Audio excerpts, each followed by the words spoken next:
I'm Dan Covington. You can always find me at Estate Plan, Kansas. We're going to talk about myths surrounding estate planning because there are a lot of them out there.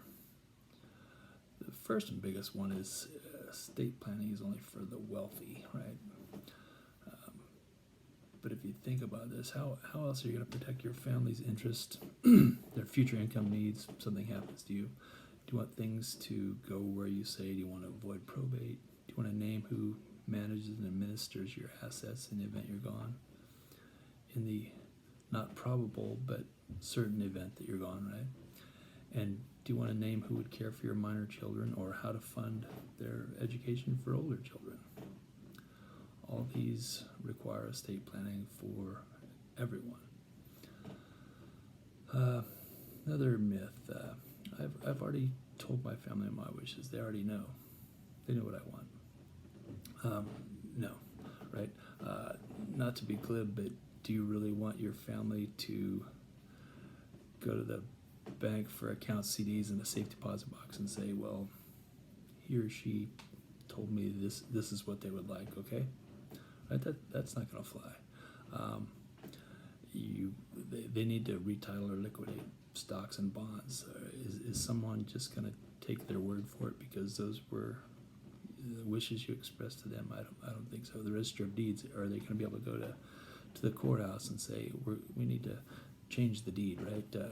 We just need to change the deed real quick on the family home. None of that's going to work. You need some estate planning.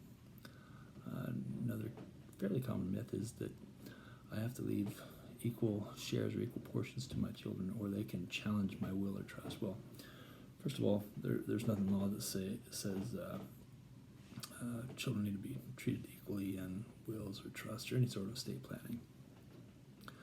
This is really, I think, a misconception that maybe what comes from the movies. A challenge to an estate plan is very difficult. They're not brought that often, and when they are, it's a pretty high bar, right? Got to show that, among other things, maybe that someone didn't have capacity, they weren't lucid, they didn't know what they were doing when they made their estate plan, or that they were somehow unduly pressured and coerced. These are very difficult cases to make. So, a challenge to a will or an estate plan is very uncommon. Finally, that estate planning is just too complicated, right? It's too much to think about. Well, that's why you hire a professional, right? You go talk to someone who can talk you through the process, walk through it with you, and how simple it can be. It's not a tricky thing. You see someone with expertise.